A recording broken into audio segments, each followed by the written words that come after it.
Adventist World Radio, the voice of hope. Radio feon'ny fanantenana na ny AWR.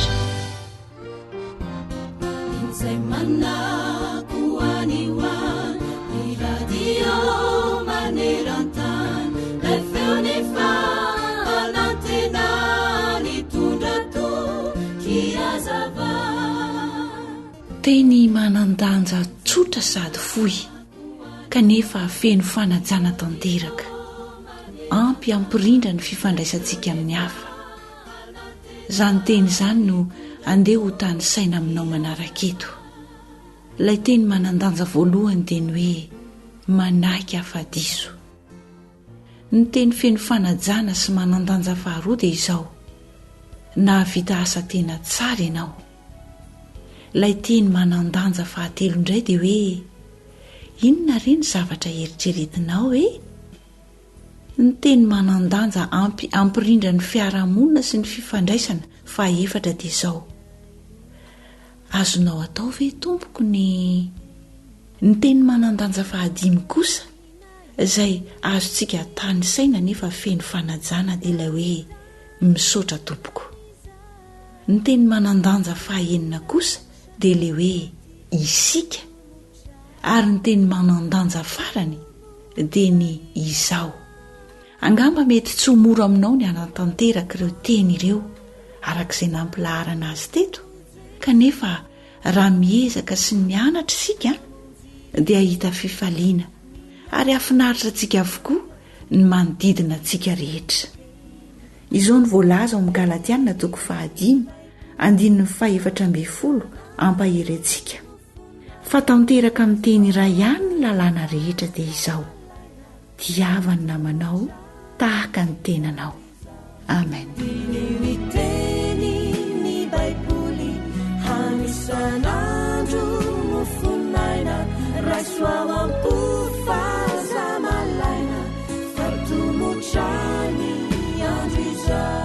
Radio feon'ny fanantenana.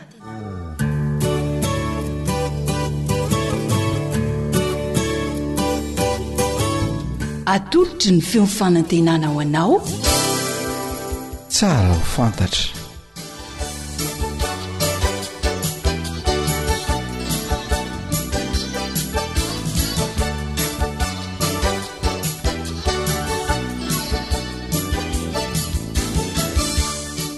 ny fiainako sy ny lalàna. Ny fiainako sy ny lalàna.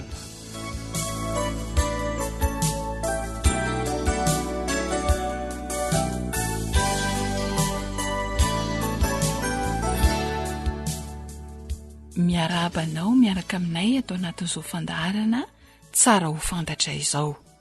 Manasanao ary hankafy ny fiarahana dia hanovo lesona tsara amin'ny fiainona.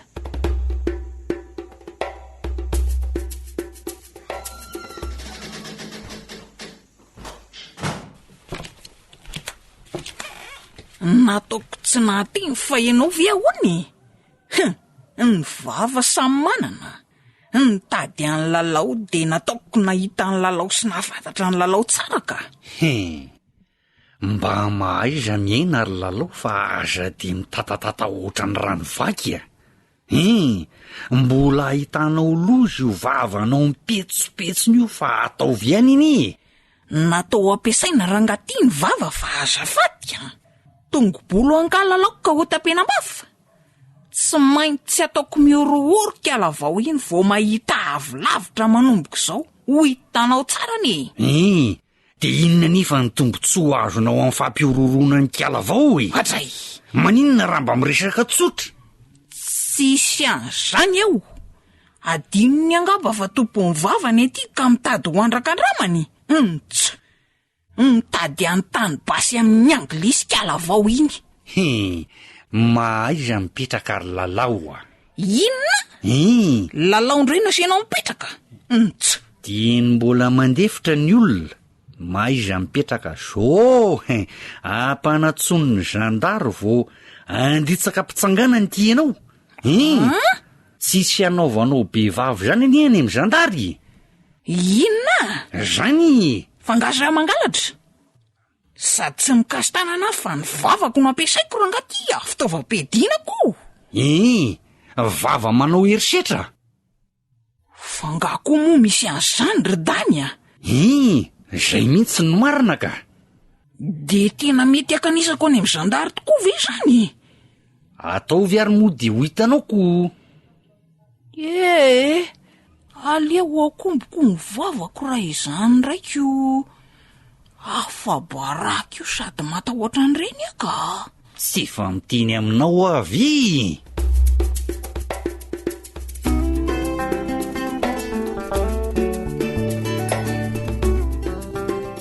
Fantatrao arak'izany fa anohy resaka ny fiainana sy ny lalàna misy eto Madagasikara indray sika, ndeha ho renesina avy hatrany ary ny resaka herisetra iarahana amin'ny lahy.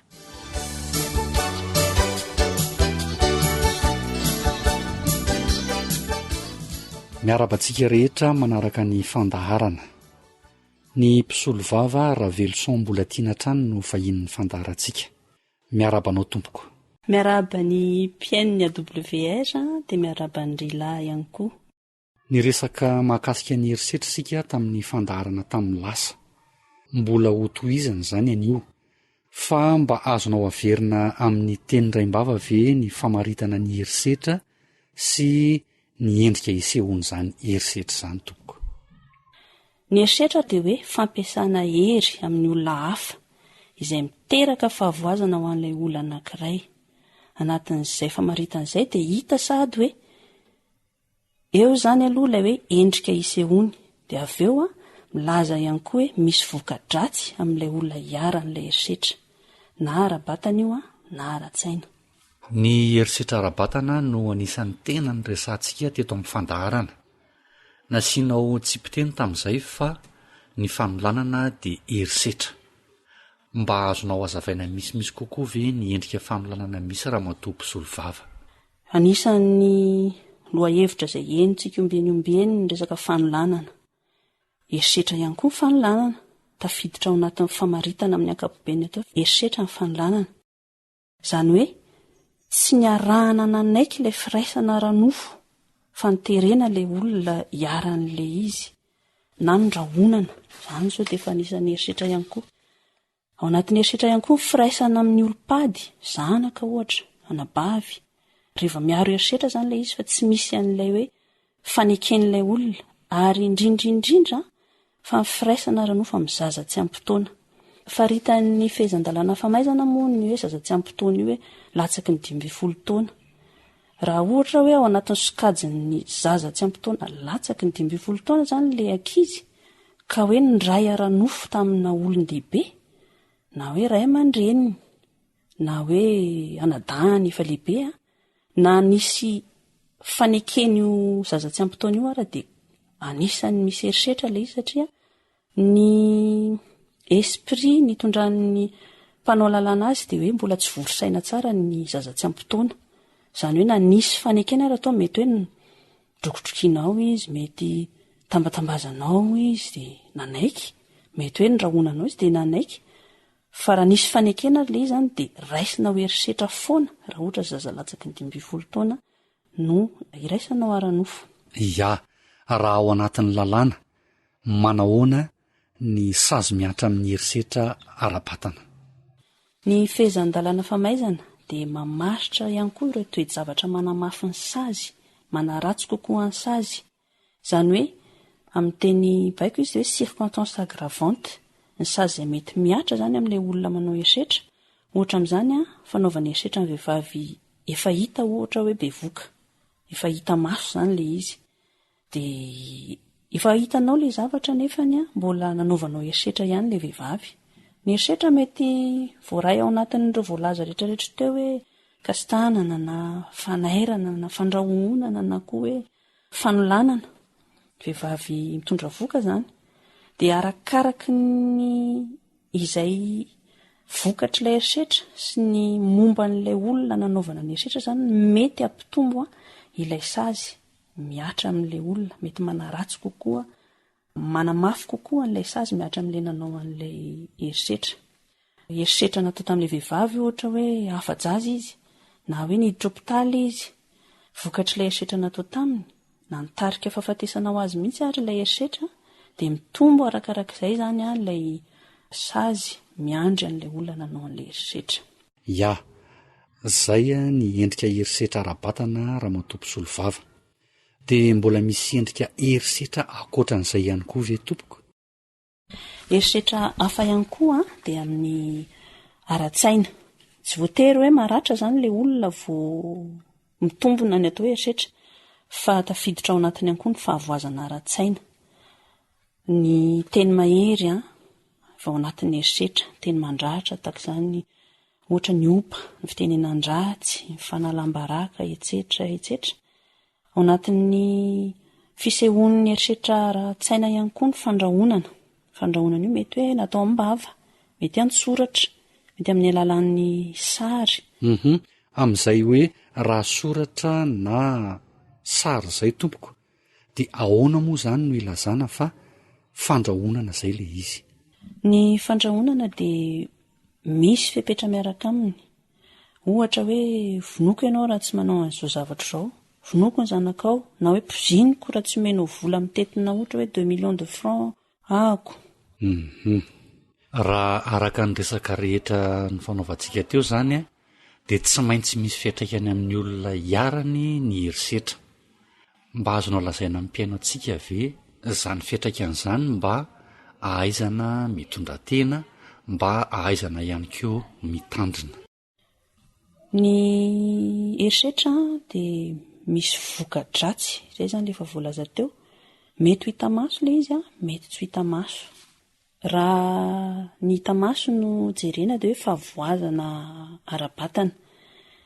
Misy koa ratra izay tsy miseho ety ivelany fa any anaty any, ohatra hoe tapaka ny taolana na folaka mangana, tsy dia hita ety ivelany ilay izy, tsy misy hoe iny fa misy fery mihitsy dia misy raha mivoaka, fa mety hoe any anaty any ilay izy, na mety hoe simba ohatra ny rain'ilay olona, ny vo moa zany ny raha. Dia izay anisan'ny vokatry ny erisetra hita maso sy ny tsy hita maso. Dia ao ihany koa ny fahavoazana ara-tsaina na hoe rari-tsaina. Izay mahatonga an'ilay ao amin'ny fehezan-dalàna famaizana milaza hoe erisetra setraketraka, ka na dia tsy niteraka tsy fahafamiasa raha ozy izy ny fehezan-dalàna famaizana, dia nampiororo fatratra an'ilay olona niarany. Izany hoe ilay fahavoazana ara-tsaina zany amin'ny teny frantsay hoe traumatisme, satria ohatra hoe niaran'ny erisetra zao ndrahonan'ny olona anankiray dia ina moa ny ratra ho hita ety amiko fa ohatra hoe rehefa mivoaka etsy amin'ny arabe etsy dia lasa mangovotry ny tahotra foana satria niororo foana. Ohatra koa hoe tonga ilay olona miady amiko avy be avana izy dia kapokapohany ny vavahady, ravany ny fefy. Amin'ny teny frantsay koa izy misy an'ilay hoe violence et voie de fait. Ilay voie de fait izay zany dia ilay hoe nisy fampiasana hery tao izay nanaitra ka tsy nandratra, na dia tsy nandratra ary, dia nampiororo fatratra an'ilay olona iaran'ilay izy. Izay zany ny vokany, miteraka voka-dratsy ara-batana. Misy ny tsy fahafamiasa, mety fahavoazana ara-tsaina ihany koa, ary ny tena zava-doza dia mety hitarika hatramin'ny fahafatesana ilay vokatra ilay erisetra iny. Mety hoe tsy hono eo ilay fahafatesana vokatra ilay erisetra, fa mety hitaitra ilay olona dia vokatra ilay zavatra nazo azy iny dia nijanona ny foniny, ohatra afaka adiny iray dia maty ilay olona. Izay zany ny vokatry ny anisan'ny vokatry ny erisetra. Misaotra indrindra tompoko.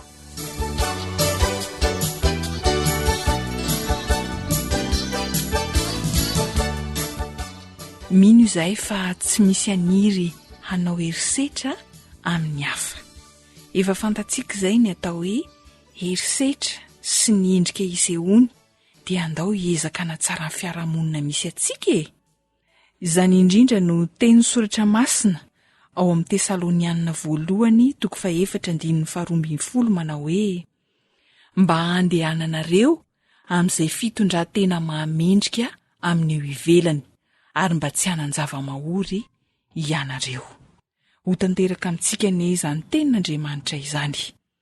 Isaorana indrindra ny mpisolo vava Ravelson mbola tiana nanaiky ny fampitafa teto amin'ny fandaharana. Isaorana ihany koa ianao mpiaino. Andriamanitra ny hitantsika rehetra. Ry lasa izoanitra noho ny farimbona na atotosan'ny fandaharana tsara ho fantatra. Mametraka mandrapitafa ho amin'ny manaraka indray.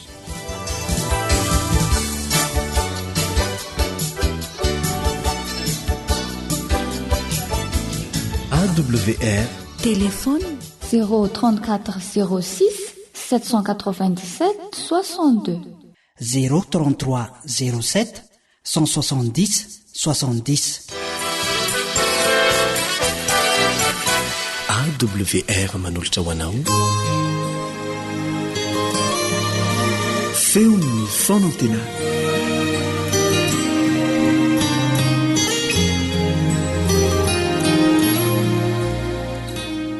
Fifaliana lalandava no iarahanay aminao hifampahery amin'ny alalan'ny tenin'Andriamanitra. Mirary soso fitahina ho anao eo ampanarahana izany. Ny anolotra ity fandarana ity moa dia ny tenanay Yolande Ratsiomanana, eo amin'ny lafiny teknika kosa Sam.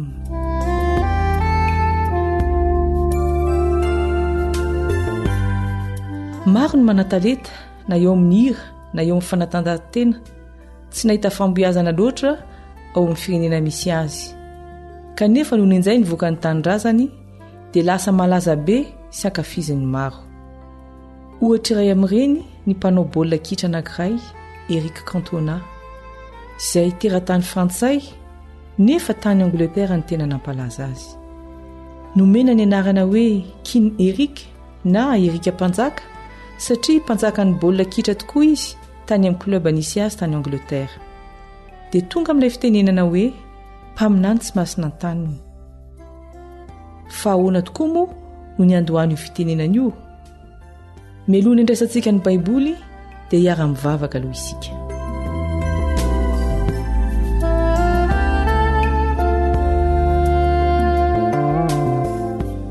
Ray masina ny an-danitro, velom-pisaorana anao ny fonay raha afaka mandinika ny teninao anio.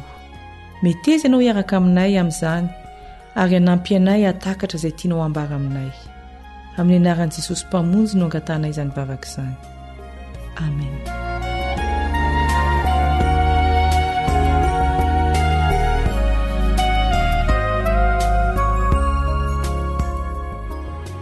Nahoana Jesosy no mahay mampianatra. Andeha isika hiaraka maka ny tenin'Andriamanitra ao amin'ny Matthieu 7:17 andininy 7:15 ka hatramin'ny 4:15. Matthieu 7:17 andininy 7:15 ka hatramin'ny 4:15. Ary rehefa vitan'i Jesosy ireo fanoharan'ireo dia niala teo izy. Ary no tonga tany amin'ny tany izy dia nampianatra ny olona tao amin'ny sinagoga. Ary talanjona ny olona ka nanao hoe avy taiza reny nahazahoany lety izany fahendrena sy asa lehibe izany? Tsy lety ve ilay zanaky ny mpandrafitra? Tsy Mariva no anarany reniny? Ary tsy Jakoba sy Josefa sy Simona ary Jodasy va ny rahalahiny? Ary ny anabaviny moa tsy ety amintsika avokoa va izy? Koa avy aiza ny nahazahoany lety izany zavatra izany? Niverina tao amin'ny tanàna na lehibe azy Jesosy ary nampianatra ny olona tao amin'ny sinagoga tamin'ny andro sabata. Ao amin'ny Marka 4:9 no milaza fa andro sabata io nanaovan'i Jesosy fampianarana io. Talanjon'ireo izay niaino satria tsy nampozin'izy ireo olona izanaka mpandrafitra no ahay mampianatra ny tenin'Andriamanitra toy izao. Ary ny fiheveran'ny olona na ankehitriny aza dia tsy maintsy mandalo sekoly fianarana teolojia vao afaka manao toy izany. Fa nahoana tokoa moa Jesosy no afaka mampianatra toy izany? Araka ny voalaza ao amin'ny Baiboly, avy aiza ny fahaizana mampianatra? Andeha ho vakiana Salamo. Ao amin'ny Salamo 4:20. Salamo 4:20 andininy 9 ka hatramin'ny 11. Mahalalay ianareo olona ketrina ary ianareo adala. Rahoviana no mba hoendry ianareo? Ny mpanao sofina va tsy andre?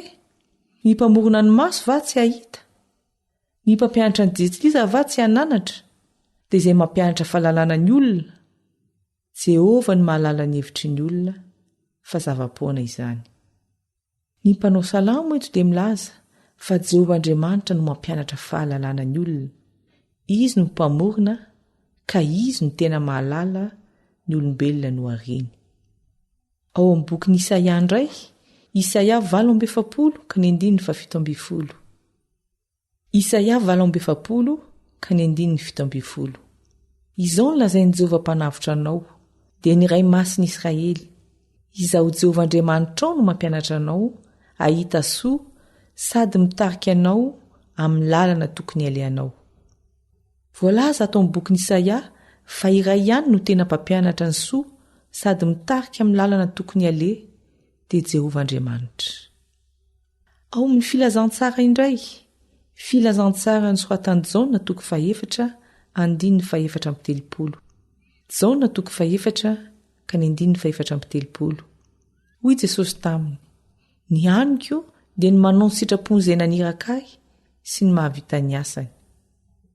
Rehefa nanasan'i Jesosy isakafo ny mpianany, dia namaly azy Jesosy ka nanao hoe, izaho manankaniko hanina izay tsy fantatrareo. Fa ny mpianany kosa nihevitra fa nisy nanome sakafo azy, ary teo Jesosy no niteny hoe, ny aniko dia ny manao ny sitrapony izay naniraka ahy sy ny mahavita ny asany. Ka azo inoana fa izany sakafo iveloman'i Jesosy zany no nahatonga azy hanam-pahalalana sy fahendrena ka nampitolagaga ny mpiaino. Mbola ao amin'ny Jaona ihany, Jaona 4:4 ka ny 10:10. Jaona 4:10. Tsy mino va ianao, fa izaho ao amin'ny ray, ary ny ray ato amiko. Ny teny izay lazaiko aminareo dia tsy avy amiko izany lazaiko izany, fa ny ray mitoetra ato amiko no manao ny asa. Mazava izany fa ny fifandraisana ety dia ety amin'Andriamanitra, ny famelana azy hitoetra ao anaty no mahatonga ny olona ray afaka hampita, hampianatra ny tenin'Andriamanitra amin'ny fahafenoana. Na dia tsara sy tonga lafatra aza nefa ny afatra nentin'i Jesosy, dia inona ny setrin'izany? Andeha hiverina antsika ny vakiten'ny aingana ao Matthieu 7:12. Matthieu 7:12 ka ny 7:15. Izao ny voasoratra, ary tafitohina taminy izy. Tafitohina tamin'i Jesosy ireto mpiray tanindrazana, mpiray fiheviana, mpiray tanàna, avan'i Jesosy reto. Tsy nino izy ireo fa i Jesosy izay lehibe teo an-tanàna, niarany riry taminy, dia afaka nitondra fampianarana avy amin'Andriamanitra, ary mpaminany mihitsy aza voaositr'Andriamanitra ilay Mesia nandrasana. Eny, na izao na ianao dia mety ho latsaka amin'izany toerana izany, tsy ampifinoana, ny tsaratsara ny hafa, ary mihevitra ny hafa ho ambany noho ny tena. Dia ahoana hoy Jesosy eo amin'ny Matthieu 7:12, ny 7:15 ihany ary ny tapany faharoa. Fa hoy Jesosy taminy, tsy misy mpaminany tsy hajaina afa-tsy amin'ny taniny sy ny mpianakaviny ihany. Ity andininy ity izany ny hevin'ilay fitenenana ao niresahana tany am-piandohana manao hoe, mpaminany tsy masina taniny. Na Jesosy aza dia tsy noho ny fianakaviany. Izany akory tsy mampiaina lanja ny afatra nentin'i Jesosy, fa mampiseho kosa fa matetika sarotsarotra kokoa ny mitory amin'ny olona akaiky ny tena, satria izay hiveriny ho fahalemena ihany no jereny, fa tsy mijery ny lafitsarany izy. Eto dia i Jesosy zanaka mpandrafitra no hitany, heveriny fa ny mandrafitra ihany no tokony ho hain'i Jesosy. Ary toy izany koa ny fijerin'ny olona matetika. Raha misy kilema kely hitany eo aminao, dia ino ny fantohany fa tsy meno ny fampianarana tao izy? Inona nefa ny vokatry ny tsy finoana sy ny tsy fiainoana ny afatra avy amin'Andriamanitra? Matthieu 7:12 ihany ka ny 7:15. Matthieu 7:12 ny 7:15. Ary tsy nanao asa lehibe maro teo izy noho ny tsy finoana ireo. Andriamanitra dia tsy manery nizaniza anaiky sino azy, ary efa tsy mino azy ny olona dia tsy afaka manao zavatra ho azy Andriamanitra. Ny mino sy manaiky esany ihany no azon'Andriamanitra hitoerana ary hanaovany fahagagana mihitsy aza.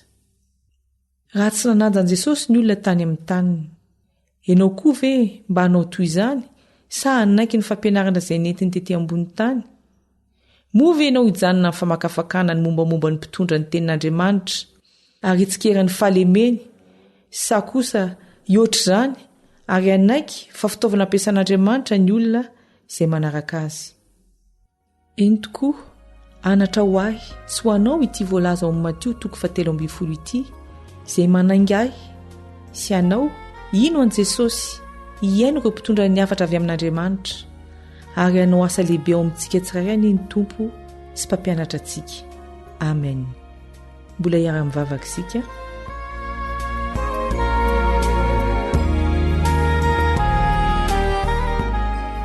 Andriamanitra mpampianatra tsara, matetika ianao no miresaka sy mampianatra anay amin'ny alalan'ny mpanomponao samihafa, fa izahay dia mahafilosy kely finoana, mamelantsy finoanay. Izay rehetra nay no ity afatra ity androany dia ampitomboinao aniny finoany ary anaiky ny fampianarana avy aminao izy. Noho ny amin'ny anaran'i Jesosy no angatahana izany vavaka izany. Amen.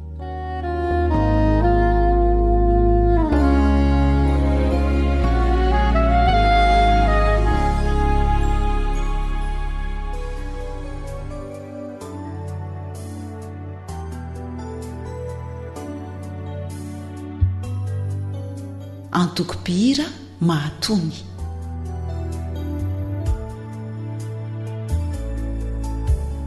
Misy feo tsy mitatra mandona ao am-po, feo tsy mba miambatra maniry anaso, vita himpamonjena no tiany atolotra, nefa tsy terena izay tsy rototra.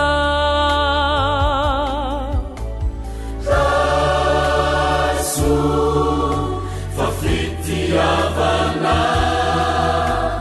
raiso asa sy mpandavana, Jesosy nanolotra ny ainy tsisy fetrano te androzy sy toetra.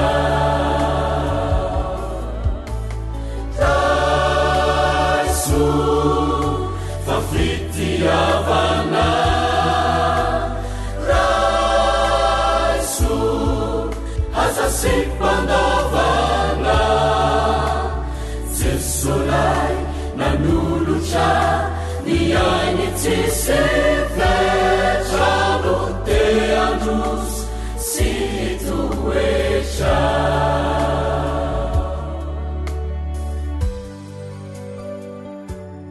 Radio AWR, lay feo mitondra fanantenana isan'andro ho anao.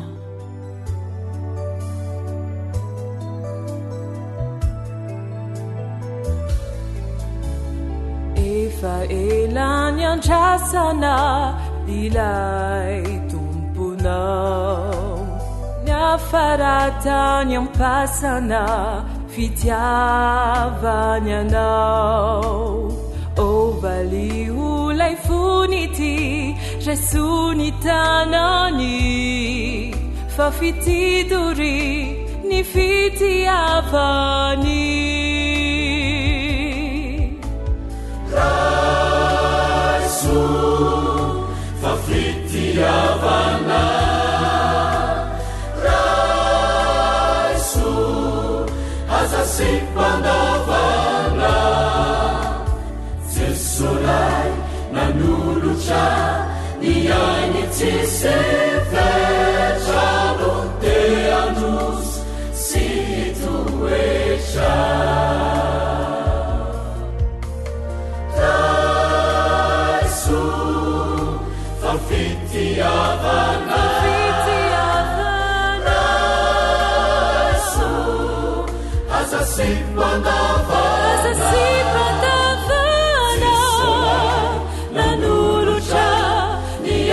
tsisy fetrano te androzy sy toetra. Jesosy nanolotra ny ainy tsisy fetrano te androzy sy toetra. Jesosy nanolotra See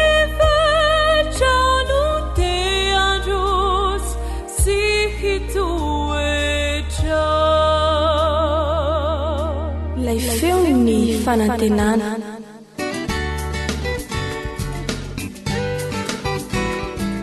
Fianakaviana, fon'ny fiarahamonina.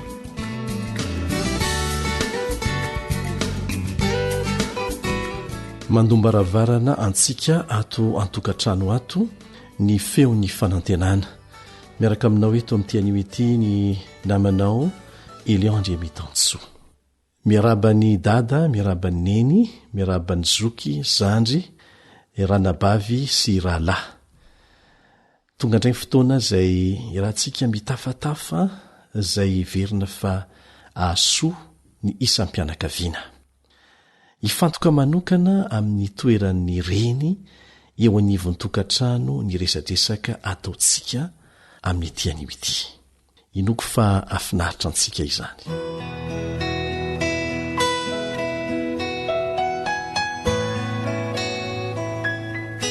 Isika hoe ny fianakaviana no fon'ny fiarahamonina. Dia azo lazaina fa ny reny no fon'ny fianakaviana. Tsy alolan'izany dada na ny ankizy fa ho faly aza mandrian'izany satria ekeny rehetra izany. Azonao an-tsena ve izany hoe fianakaviana tsy misy reny izany? Azonao an-taniana ireo izay tsy maintsy miaina amin'izany satria efa maty mbola tanora ny reniny. Manao izay rehetra azony atao ihany dada ho an'ireo zanan'ireo ary isorana azy be dibe izany fa saingy hita eo foana ny fahabangana satria tsy eo niny. Maro amintsika ny mahalala fa ny fototenin'ny teny hoe firenena dia reny. Ny teny hoe reny ny fototenin'ny firenena. Tsy misy firenena raha tsy misy reny. Tany am-boalohany dia fa niteny Andriamanitra niteny tamin'ny Adama hoe tsy tsara raha irery ianao, mila reny eo akaikinao. Tsy lehilahy nasainy ho vadiny Adama, na koa hoe namorona ny eva izy dia nomeny vehivavy ho vadiny. Tsy afaka miteraka izany olona izany, fa lahy sy vavy no afaka miteraka ary mahatonga olona betsaka mameno ny firenena. Ny reny no akaiky indrindra ny zanaka satria hatrany am-bohoka no efa nanomboka ny taizany zanany izy nandritra ny 9 volana ary izy koa no niaritra ny mafy indrindra rehefa niteraka ny zanany. Indray nandeha raha nianatra tany velany dia nisy aretina tampoka nahazo raha andeha toriny indrindra ny ariva. Narary mafy tampoka tao amin'ny valahako ankavita ao dia nitolefika mihitsy tamin'ny farany satria niantombo ny amafy n'ilay faharariana. Niangavy le namako mpiray efitra fatoriana amiko mba hiantso aingana ny mpikarakara ny mpianatra tao amin'ilay université izay nianarako. Efa alimbe ny andro tamin'izay. Vao tonga tao amin'ny hopitaly dia nisy ramatoa mpitsabo izay nandray sady niezaka nampahery tamin'ny fitsikiana. Tsy maintsy manoso ny moa ny olona ho tsaboina zay vao manomboka ny fitsaboana zay ny fanao any velany. Indrindra fa raha saropady ilay fitsaboana zay atao. Tsy vitako mihitsy anefa nanao lesoni satria tena narary mafy mihitsy lay ilany avia tamin'ny valahako. Taorian'ny tsindrona natao vao afaka nanao lesonia. Ny alohan'ny nanindronany any fa dia izao ny teny nataony tamiko. Tena marary io aretina mahazo anao io zavatra mahazo anao io satria misy vato niala tao amin'ny vo na ny rainao avy. Ny rain ao amin'ny lamosinao zany izy amin'ny havy ary mivoaka antery manaraka n'ilay fantsona makany amin'ny tatavianao. Somary lehibe lay vato ary mikiky ny rindry ny fantsona andalovany dia mahatonga ny fivalanandranonao ho lasa tahaka ny raha mihitsy ary tena marary zany. Zao ho afaka vetivety io raha vao mahazo tsindrona ianao zay nataony fa milohan'izay dia ity misy zavatra anankiray tiako ho tsapanao. Avroapoloeny amin'izany ny amafy ny faharariana ny aretan'ny reninao tamin'ny terakanao. tena tsaroko teo ny amafiny mahazo ny vehivavy na dia amin'ny ampahany ihany aza rehefa miteraka.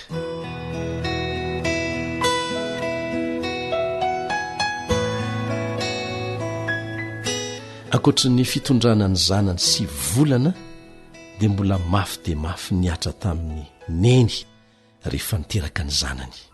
Aorian'izay nefa dia mbola ny reny ihany no mitrotro mibaby mampinono ny zanany. Ary eto Madagasikara dia tsy vitsy ireo izay sady matsaka rano any amin'ny toerana lavitra indrindra fa ny atsimo any no maka kitay mitoto vary no sady mibaby zaza mandritry ny ora maromaro isan'andro. Tsy mitaraitana miepaka ny reny amin'izany rehetra izany satria goavana lavitra no ny entana entiny sy ny asa ataony ny fitiavany io zanany io. Rehefa mialehibe ny zanany dia mbola ny reny no akaiky azy indrindra amin'ny fotoana rehetra. Manatitra ny ampianarana sy maka azy. Rehefa avy nikarakara ny sakafony, tsy matory rehefa tsy salama ilay zaza. Manao ny fomba rehetra ahitana ny sakafo ho an'ny zanany raha sedra tonga ny fahasairanana. Ary raha sanatria tsy ampy ho an'ny rehetra ny sakafo hitany dia aleony tsy mihinana fa omeny ny zanany. Andriamanitra sy ny reny ihany no tena mahalala izany hoe fondreny izany, ary eo amin'ny fitiavan'ny renin'ny zanany no tena ahitana mazava izany hoe fitiavana tsy misy fepetra sy tsy misy tambiny izany. Zao no lazainy ten'Andriamanitra mikasika ny reny tahaka an'izany, ary irina iambavaka mba ho toetra ny reny rehetra. Ao amin'ny oabolana 2:30 manomboka eo amin'ny 10:10. Oabolana 2:30 manomboka eo amin'ny 10:10. Ny lohateny dia manao hoe fankalazana ny vehivavy izay sady tsara no mazoto. Sady tsara izy no mazoto. Iza ny mahita vehivavy tsara fa ny tombany dia mihoatra lavitra noho ny voangy. Matoky azy ny fonolahy ary tsy mitsahatra ny fanambinana azy. Soa no ataondra vehivavy aminy fa tsy ratsy amin'ny andro rehetra iainany. Mizaha volonondry sy rongony izy ary mazoto miasa amin'ny tanany. Tsy sanatria rongony hofoandra lehilahy na hofoan'ny ankizy fa rongony hanaovana lamba izany. Dia izao no toy ny teny eo amin'ny 14:40. Toy ny sambony mpandranto izy ka avy any amin'ny lavitra nitondran'ny haniny. Mifoy izy raha mbola alina ka manome hanina ho an'ny ankonany sy anjara ho an'ny ankizy vaviny. Mihevitra sa izy ka mahazo azy. No vokatry ny tanany no anaovany tanim-boaloboka. Misikina hery izy ary atanjahany sandriny. Hitany fa tsara ny tombom-barony ary tsy maty jiro mandritry ny alina izy. Mandray ny fiazona mboavoa izy ary ny tanany miazona ny ampela. Manatsotra ny tanany amin'ny ora izy, eny mamelatra ny tanany amin'ny mahatra. Tsy manany ora-panala ho amin'ny ankonany izy, fa ny ankonany rehetra samy voatafy volonondry mena avokoa. Manao firakotra ho azy izy, ny fitafiany dia rongony fotsy madinika sy lamba volomparasy. Ny lahy dia ajainy eo am-bavahady raha miara-mipetraka eo amin'ny loholona. Manao akanjo hariry madinika ara-vehivavy ka mivarotra izany ary fehikibo no amidiny amin'ny mpandranto. Ery voninahitra ny fitafiany ary ny andro avy dia iomehezany. Manokatra ny vavany amin'ny fahendreny izy ary ny lalany ny fandrapo no eo amin'ny lelany. Mitandrina tsara ny ataony ankonany izy ary tsy homana ny mofo ny fahalainana. Ny zanany mitsangana ka midery azy hoe sambatra, lahako mitsangana ka midery azy hoe maro ny zazavavy nanao soa fa ianao manoatra noho izy rehetra. Fitaka ny fahatsaram-bika, zavapoana ny fahatsarantare, fa ny vehivavy matahotra ny Jehovah ihany no odiraina. Omeo azy ny avy amin'ny vokatry ny tanany ary aoka ny asany hidera azy eo am-bavahady.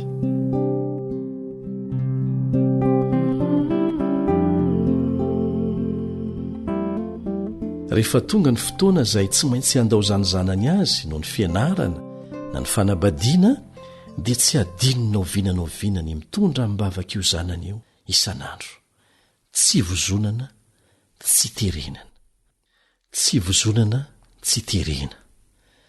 mitebiteby sy miteny rery mangina matetika manao hoe manao ahoana re izay zanako izay taio sy arovy ny zanako iny Andriamanitra avelao ny eloko ny fahatanorany ambiny mandrakariva amin'izay ataony izy ho antsika zanaka ekena tena tianao tokoa dada ary manao ny fomba rehetra atafitanao sy karakarana izay rehetra ilainao saingy tsy afaka misolo ny toerany neny velively izy mifameno izy ireo ny tsiambaratelo ny fombiazany reny anankiray dia ny fifandraisany manokana amin'Andriamanitra akoatry ny fiaraha-mivavaka amin'ny fianakaviany dia manana fotoana manokana iresahany ny zavatra rehetra amin'ilay Andriamanitra izay any an-danitra izy.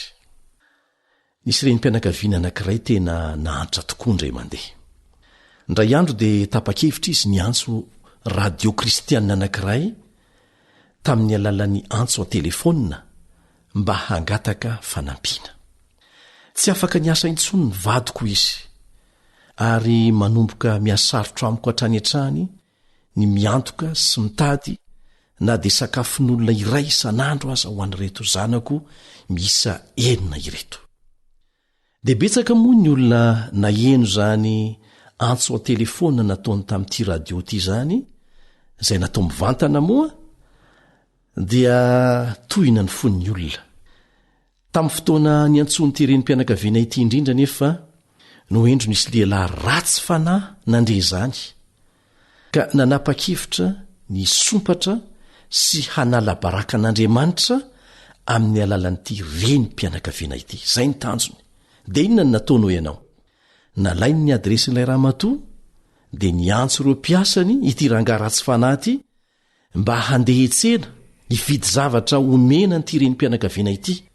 Dia izao anefa ny toromarika nomeny an'ireto mpiasany reto zao: raha toa ka manontany anareo le ramatoa hoe avy aiza reto sakafo be da be reto, dia lazao hoe avy amin'ny Satana, avy amin'ny Satana, sady ny omena neso ilay lehilahy. Rehefa tonga tany an-tranon'ilay ramatoa anefa reto lehilahy ratsy fanahy reto dia noraisiny ity reny mpianakaviana ampifaliana tokoa. Ambony ny finoan'ity ramatoa kristianina ity ka dia nalainy avy hatrany ireo sakafo be dehibe novombin'ny reto lehilahy ratsy fanahy reto, misaotra azy ireo izy ary dia nampiriminy zany. Rehefa zany dia gagagaga reto lehilahy reto satria tsy nanontany ilay ramatoa avy aiza. Dia nanontany ilay ramatoa izy ireo hoe tsy mba tiana ho fantatra ve hoe avy aiza ireny sakafo be dehibe ireny?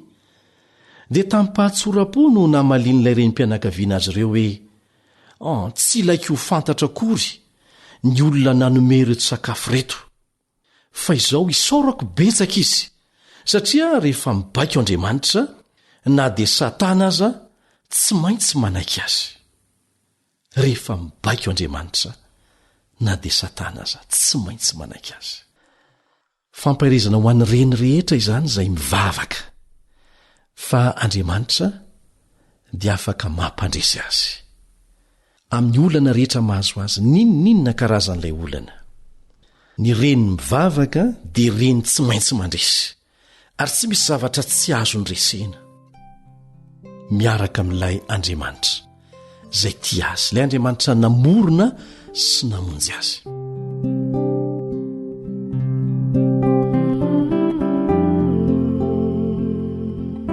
Tamin'ny fotoana nipoahany ady tany Vietnam dia voantso iady avokoa ny lehilahy rehetra tao amin'ity fireneny ity. Nampalahelo fa namony ainy ny vokatry ny ady ny ray mpianakaviana anankiray izay mbola tanora, dia namela ny vadiny sy ny zanany lahy-kely ho kamboty tsy misy vady tsy misy ray. Dia lasa nanano tena ilay vehivavy izay mbola tanora tokoa, tsara tarehy izy kanefa tsy nanambady intsony fa nanapa-kevitra hifantoka amin'ny fitaizana ilay zanany lahy-kely mba ho tonga olombanina sy ho tafita amin'ny fiainana. Dia nivadika teny ny taona ny volana, ndray andro dia nahazo tombontsoa fanararoatra izy mianaka ka afaka nandefa ny zanany lahy ny findramonina tany Etazonia ilay reny mpitondra tena. Dia nianatra mafy tokoa ilay tovolahy, tonga ingénieur ambony ary voaray ho mpiasany naza na ny toerana fikaroana ny any ambony sy takamaso any Etazonia. Tombontsoa tokoa no azony satria lasa ny lamina ny fiainany nandray karama be dehibe izy. Tsy nanadino andreny mihitsy anefa ity tovolahy ity, fa nandefa vola ho andreniny mandrakariva. Ary nandritry ny taona maro nanaovany an'izany mandefa vola foana izy, saingy tsy mba nanokana fotoana hodiana tany an-tanindrazany mba hamangina ny reniny izy, na dia fotoana fohy monja aza. Indray andro dia nandray taratasy filazana izy fa maty ilay reniny. Tamin'izay dia tsy maintsy noto tany an-tanindrazana handevina ilay renin'ilay zazalahy. Gaga nefa ny rehetra satria tsy mba nandatsaka ranomaso na dia kely monja aza ity tovolahy maty reny ity. Nanao izay rehetra azony atao mantsy izy mba hanohanana an'io reniny io. Fony fahavelony. Rehefa niditra ny efitrano fatorian-dreniny anefa ilay tovolahy dia nahita vata fitehirizana nipetraka teo andoham-pandriana. Nosokafany izany, nijereny ny tao anatiny. Taitra avokoa ny rehetra raha nandre ty tovolahy ity, ny vazavaza ny tomany tampoka ny antsoantso hoe neny malalako.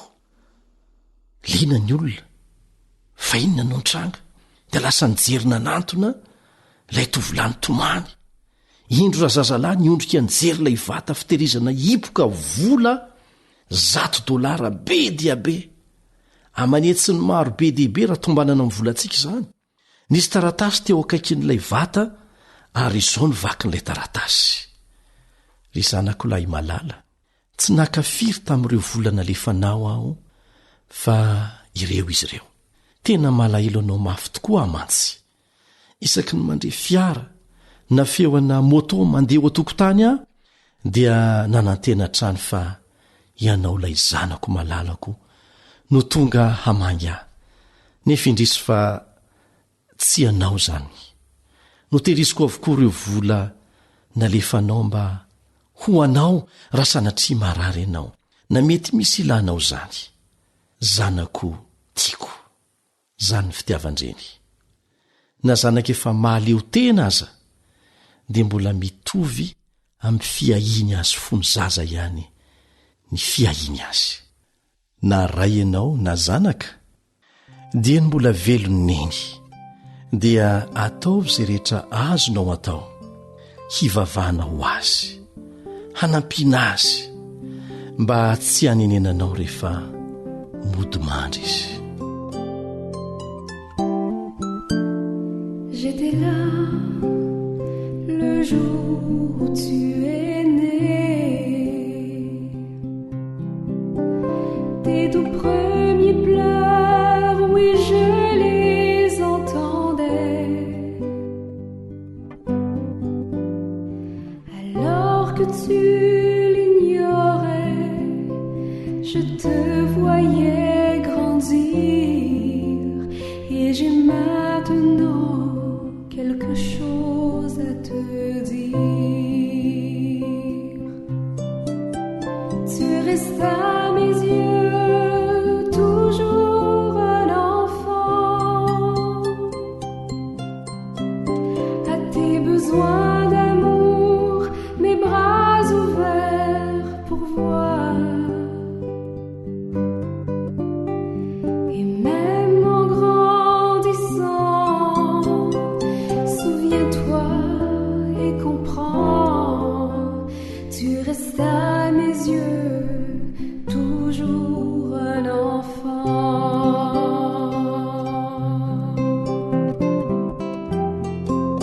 Harlala.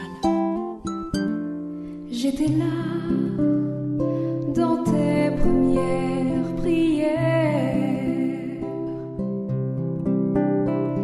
et tous tes vœux, je t'entendais les faire.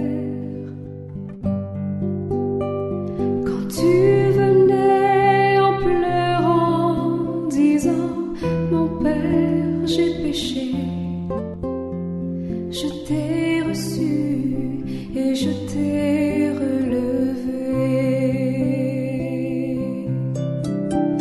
Tu restes à mes yeux toujours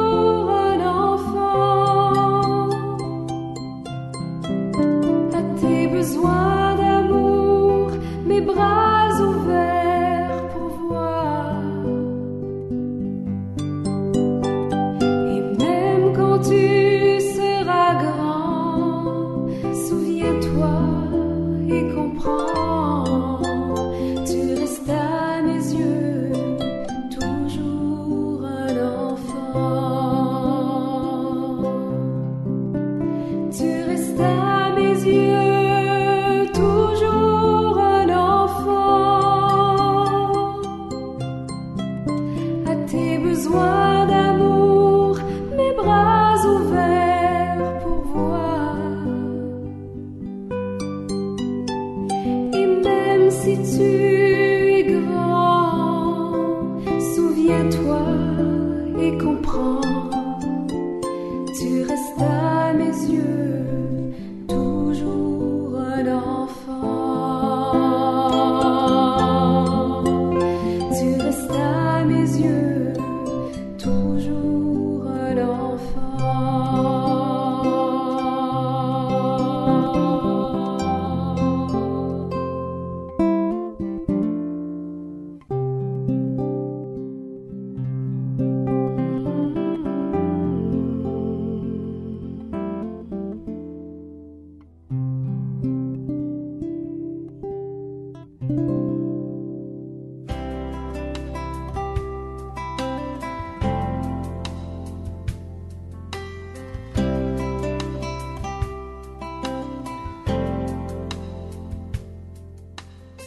Ankoatra ny fiainoana amin'ny alalan'ny podcast dia azonao atao ny miaino ny fandaharany radio AWR sampananteny malagasy isanandro amin'ny alalan'ny YouTube AWR MLG.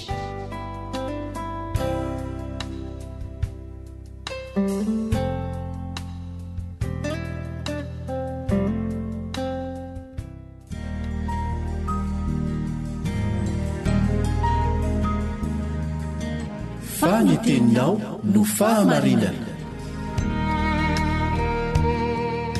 Taridalana manokana fianarana baiboly avoaka ny fiangonana advantista maneran-tany. Iarahanao amin'ny radio feo ny fanantenana.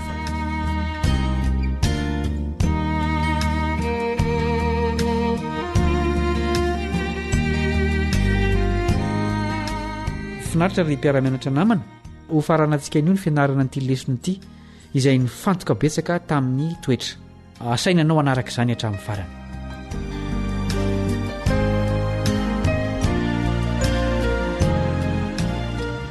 Andeha aloha iarahana mamerina ny tsenjery. Tadidinao ve? Koritianina faharoa toko 7:7. Koritianina faharoa toko 7:7. Fa isika rehetra kosa amin'ny tava tsy misarona dia mijery ny voninahitry ny tompo toy ny amin'ny fitaratra, ka hovana azo izany endrika izany indrindra avy amin'ny voninahitra, ka ho amin'ny voninahitra toy ny avy amin'ny tompo dia ny fanahy. Anisan'ny mpanoratra kristiana nanoratra betsaka momba ny mahazava-dehibe ny toetra Ellen White. Izao ny soratany eo amin'ilay boky manao hoe fanabeazana kristiana takila 250. Hoy izy: ny famolavolana toetra no asa lehibe indrindra nankinina tamin'ny olombelona, ary tsy mbola navesa-danja noho ny amin'izao ankehitriny izao ny tokony andiniana lalina ny amin'izany. Tsy mbola natao hiatrika zava-manahirana toy ny seho amin'izao andro izao ny taranaka rehetra tany aloha. Ny zatovolahy sy ny zatovovavy dia tsy mbola sendra zava-doza lehibe kokoa noho ny amin'izao anio izao. Hoy ihany koa Ellen White ao amin'ny taridalana fianarana ny tenin'Andriamanitra ho an'ny tanora Youth Instructor tamin'ny 12 Janoary 1979. Hoy izy: ao amin'ny fanoarana ireo virjinina dala dia ambara fa mpangataka diloilo kanefa tsy nahazo izay nitadiavina.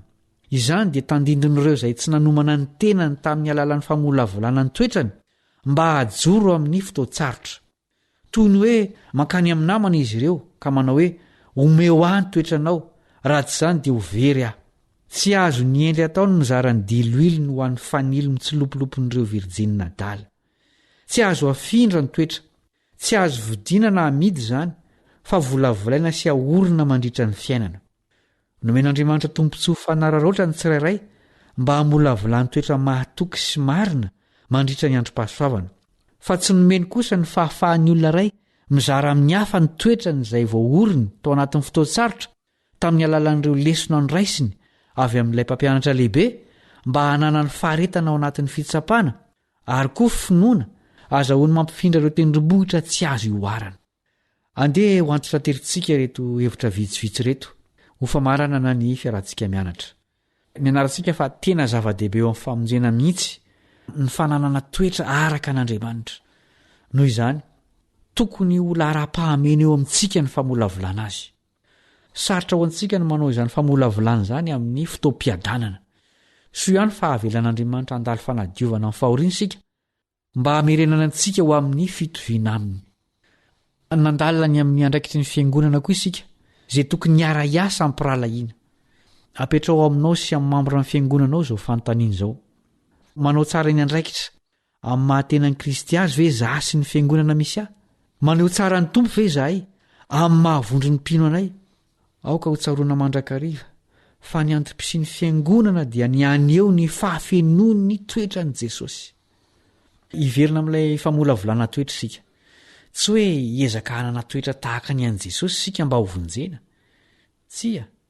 Ny finoana azy ihany no hamonjena antsika. Saingy raha amiray aminy sika. Araka ny fampianarana eo amin'ny Jaona 10 dia hifindra ao amintsika ny toetrany dia tahaka ny sampam-boaloboka amiray amin'ny fotony. Araka ny efa nianarantsika dia ny fanahy masina izay ny rahan'i Jesosy no manome ny toetra tsara eo amintsika. Galatiana 5:12-13. Zao ny soratan'ny Hélène Keller, mpanoratra kristianina izay sady marenina ny jambatra amin'ny fahazazany, ao amin'ny boky mitondra ny lohateny hoe Leadership, boky 17, laharana 4. Tsy afaka mitombo ao anaty fahamorana sy ny filaminana ny toetra. Ny fandalovana amin'ny fitsapana sy ny fahoriana ihany no mampahazo herin'ny fanahy, mampahazava ny fahitana, mamelona ny faniriana ary mahatanteraka ny fahombiazana. Inona fa miombon-kevitra amin'ny mpanoratra io isika rehetra. Zao ny zavatra tsy takatry ny saintsika ao anaty fizahan-toetra. Fitiavan'Andriamanitra no antony amelan'ny zavatsarotra andalo eo amin'ny fiainantsika. Aininy ny manakana sy ny manafoana azy ireny e. Raha izany no ataony dia tsy hitady fanadiovana sy fibebahana amin'ny ratsy ataontsika isika, ka dia tsy hanana toetra voadio tahaka ny volamena. Hoy Jesosy eo amin'ny Apokalipsy 7:7. Apokalipsy 7:7. Izay rehetra tiako no anariko sy faizako, koa dia mahazotoy ianao ka mibebaha. Raha ao anatin'ny fitsapana mahamay ianao amin'izao fotoana izao, dia jereo ny hovoka tsy hoentiny izany eo amin'ny fanadiovana ny toetranao. Andeha isika hivavaka.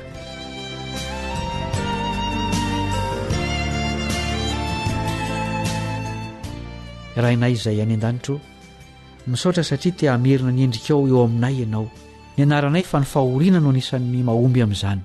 Ampio izay hanaiky ny fanadiovana ataon'ny fahoriana, ary ampahitao sahady ny hovokatra izany izay dia ny toetra sy ny endrikao tafaverina eo aminay. Amin'ny anaran'i Jesosy no angatahanay izany vavaka izany. Amen.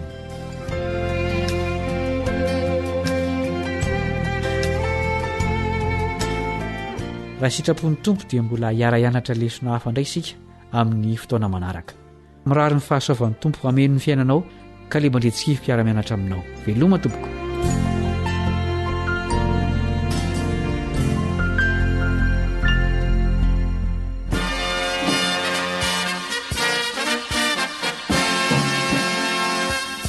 Adventist World Radio, The Voice of Hope. Radio femon'ny fanantenana. Ny farana treto, ny fanarahanao ny fandaharan'ny radio feo fanantenana na ny AWR amin'ny teny malagasy. Azonao ataony mamerina miaino sy maka mahimaimpona ny fandaharana vokarinay amin'ny teny pirenena mihoatriny 100 amin'ny fotoana rehetra. Raisoaryn'ny adresy ahafahanao manao izany. awr.org na feofanantenana.org.